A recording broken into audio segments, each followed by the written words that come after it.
Hi, Alex here. In this video, we will talk about the key functions of a sales team leader. In the previous video, we reviewed the management cycle, which consists of 4 key stages: motivation, planning, workflow organization, and control.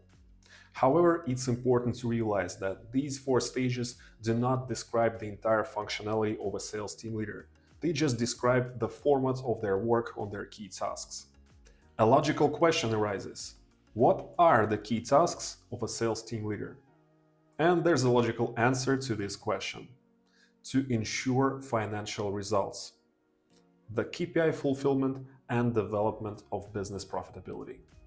Generally, the functions of a sales team leader can be divided into 2 parts.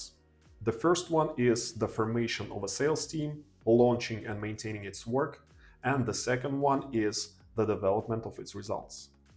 So, regarding the first part of the sales team leader's work. In this course, we're going to talk about the key features of hiring new salespeople, as well as forming a motivational system for them and developing sales strategy and tools. When it comes to the second part, developing results, a big part of being a sales team leader comes down to analyzing conversions, finding problems, and solving them. That's what I would like to talk about in this video. First of all, I would like to touch on how to measure business performance. Because if you want to develop a business, you need to be able to evaluate its current state. And it's not that simple. Suppose there are 2 teams working under the same conditions.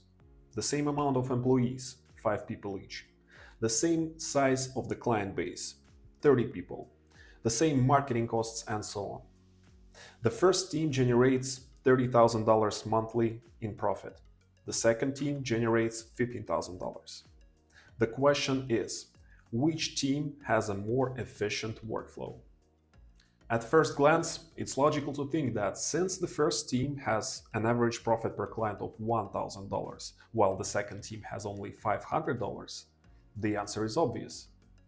But there's a nuance. The trick is that with the available information, it's impossible to answer this question correctly. For instance, in case of the first team, all $30,000 of profit could be generated by 1 or 2 large clients, while the result of the second team, although being twice lower, could be generated by the entire client base. In this case, despite the lower profitability, the business of the second team is healthier because it's better diversified and not dependent on several large clients, whose loss would be a disaster. At the same time, we can assume that the employees of the second team are better engaged because each of them has more revenue-generating customers than those in the first team. But that's just an assumption which needs to be tested. To better understand the function of a sales team leader, let me give you another example. Let's say you again have 2 teams, each of which can be compared to a loom, a machine. Let's say a machine which produces leather sandals. From the same amount of leather, the first machine produces 10 pairs of sandals, while the second machine produces 15 pairs of sandals. So far, the only conclusion that we can make is that the second machine is more efficient. But why? This is where the supervisor's task lies: to identify the reasons why the first machine is lagging behind and eliminate those reasons. And this is where the conversion rates, which stands for the quality of the transition from one stage of work to another, can help you. For example, during the first stage of work, the machines cut the leather into strips. The first machine gets 50 strips, while the second machine gets 70 strips. This is the first conversion from leather to leather strips, which has already revealed the lag of the first machine. The next step is to find the reason for the lag. It may be due to a higher defect rate because the blades of the first machine were dull. By sharpening them, we started getting 60 strips of leather instead of the original 50, which is still less than the result of the second machine. Then we changed the bearings, added some grease, and the result of the first machine became also 70 strips of leather. Now both machines do the first stage of work with the same productivity, and we move on to the next stage, which is casting the soles. The first machine casts 30 souls from a cubic meter of material. The second machine casts 40. And we go deeper into defining the problem again. This example, although illustrative, clearly shows what kind of diagnostics a person engaged in sales development should perform. The difference is that instead of strips of leather, you'll have calls to new clients, and instead of souls, you'll have commercial offers after consultations, and so on. The principle is quite simple.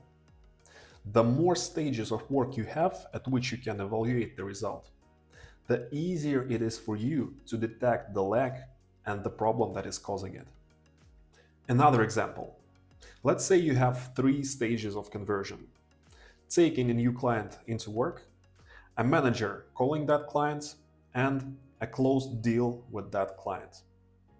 In this case, the results of 2 employees in your team could be as follows. First employee: 20 new clients taken into work, 18 successful calls made, and 4 deals closed. Second employee: 15 new clients taken into work, 11 successful calls, and 4 closed deals as well. Analyzing these statistics, a sales team leader can make 2 conclusions. First, the first employee is more executing because they took more new clients into work and made more successful calls using the same working telephony. Second, the sales skills of the second employee show better results because the conversion rate from successful calls to closed deals is higher. In such a case, our action plan is to develop the diligence of the second employee and to develop the sales skills of the first employee. Not too detailed conclusions, you will say. And you'll be right, because our sales funnel consists only of 3 conversion stages. To adequately analyze the team's performance issues, you need to identify and analyze more stages. But let's look at this example from the other side. Even these 3 stages of conversion allowed us to find differences in the work of the 2 employees and create a plan for their development, even if primitive. After all, without the conversion analysis, both employees would have the same result: 4 closed deals each. With only this information, it's impossible to understand what the individual problems of each employee are. How can we then develop the business?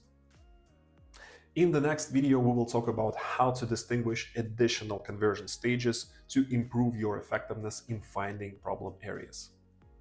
Thanks for watching.